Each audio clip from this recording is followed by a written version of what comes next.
ہمارے ساتھ ٹیلی phone line پر تھے سید سلمان کونین صاحب نے ہمیں جوائن کیا ہے. بہت سے لوگ جنہوں نے انہیں سنا ہے، یقیناً کس نے نہیں سنا، اگر نہیں سنا تو محرومی ہے نا. آپ بتا سکتے ہیں کہ آپ شب و روز آپ کے جو گھر میں ساتھ گزرے ہیں، بحیثیت والد آپ نے ان کو دیکھا بچپن سے، کوئی وقت ایسا بھی ہوگا کہ جب وہ آپ کی انگلی پکڑ کر لے کر جاتے ہوں گے، پھر ایک وقت وہ بھی آیا کہ جب انہیں دوا کے لیے آپ کی ضرورت پڑتی رہی، تو گویا یہ انگلی پکڑنے سے لے کر بستر پر آپ سے دوائی طلب کرنے تک کا جو عرصہ ہے، اس میں بہت سے رنگ آپ نے ان کے دیکھے ہوں گے. کیسی شخصیت؟ اعوذ باللہ من الشیطان الرجیم، بسم اللہ الرحمن الرحیم. تسلیم بھائی، میرے والد گرامی قبلہ سید منظور الکونین ایک انتہائی شفیق باپ ان کو میں نے پایا، اور زندگی کے کسی بھی زاویے سے ہمیں کوئی بھی پریشانی ہوئی تو ابو نے بھرپور رہنمائی کی، ہمیں کبھی آگے پیچھے دیکھنا ہی نہیں پڑا. کیونکہ نعت کا ایک ایسا حوالہ ہے جس کو میں نے جس چیز کو فیل کیا کہ رسول اللہ صلی اللہ علیہ وسلم کی محبت کوٹ کوٹ کر ان کے دل میں بھری ہوئی. سبحان اللہ. اس پہ دنیا کی کوئی شے ادھر سے ادھر ہو جائے، آپ نے اس کے حضور پاک صلی اللہ علیہ وسلم کی شان کو آپ کوئی ایسا جملہ کسی نے کہہ دیا یا کوئی ایسی بات کر دی جو سرکار کے شان نہیں، آپ نے کمپرومائز نہیں کیا کبھی بھی. ایمان کی گویا اس کیفیت پر وہ فائز تھے. بالکل بالکل. اور ان کی روزمرہ زندگی میں کئی معمولات اس قسم کے تھے جو نبی مکرم صلی اللہ علیہ وسلم اپنی زندگی میں کیا کرتے تھے. ایون کی کھانے تک بھی جو خوراک وہ منگوانی اور وہ کھانی.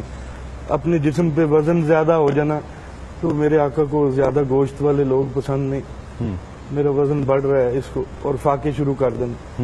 اور اس طرح کی کیا بے شمار، مجھے تو میں ایک ایک قدم پہ اب وہ چیزیں سوچتا ہوں تو مجھے تو کہیں نہیں نظر آتے. مقصد ایک کہنے کی بات آپ نے جس جذبات سے کہی ہے، ظاہری بات ہے میں اس انداز سے کہہ نہیں پاؤں گا، لیکن مطلب لب لباب یہی ہے کہ گویا صرف اسٹیج پر وہ نعت نہیں پڑھتے تھے، صرف مائک پر آ کر نعت نہیں پڑھتے تھے، گویا ہر لمحہ، ہر گھڑی، ہر ساتھ آقا علیہ الصلوۃ والسلام کی محبت میں ڈوبا ہوا ہے، اور سمجھ لیں کہ رواں نعت پڑھ رہا ہے. بالکل بالکل. اس کو یوں کہا جائے. کیونکہ وہ ایک دفعہ نعت پڑھ رہے تھے اسی طرح محفل میں، تو کوئی صاحب آئے، انہوں نے 1000 کا نوٹ اس طرح خدمت میں پیش کیا. ابو زیادہ آنکھ نہیں کھولتے تھے پڑھتے ہوئے، ادھر ادھر دھیان نہیں ہوتا. تو جب وہ ضربت پہ شعر آیا تو ہلکی سی آنکھ کھلی تو اس کے ہاتھ کو آپ نے پرے کر دیا. دوسری گرہ کہی تو اس شخص نے یہ سمجھا کہ شاید کم پیسے ہوں گے. انہوں نے 5000 کا نوٹ، تو انہوں نے اس کو سختی سے ہٹایا کہ میں نے آقا کے قدموں میں سر رکھا ہوا ہے تو مجھے یہ پیسے دکھا رہا ہے. خبردار یہ حرکت دوبارہ، میں کہیں اور پہنچا ہوں. میں جب نعت اس عقیدے سے پڑھتا ہوں کہ میرے آقا موجود ہیں اور وہ سن رہے ہیں. واہ.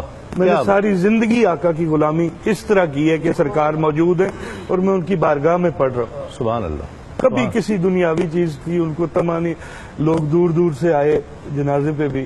اسلام والی سے ایک ملک مشتاق صاحب ہے، وہ آئے تو کہتے ہیں آپ لوگ اتنی دور رہتے. شاہ صاحب تو اس زمانے میں گاڑی بھی نہیں ہوا کرتی تھی تو پرائیویٹ جاتے تھے، تو کبھی آ کے تقاضا بھی نہیں کیا کہ میں اتنی دوروں آیا تو میں نے پانی دے. آپ خاموشی سے ایک جگہ بیٹھ جاتے اور کبھی تقاضا کسی چیز کا بھی نہیں، اور بھرپور پہلے تلاوت سے لے کے صلاۃ و سلام تک پوری محفل کو اٹینڈ کرنا، اور اس کے بعد صبح 7 بجے اپنی ڈیوٹی پہ پہنچنا. جی ہاں، بالکل بالکل. اور یہ بڑی سخت ڈیوٹی ہے، بڑی سخت ڈیوٹی ہے. قاری صاحب کیا فرمائیں گے؟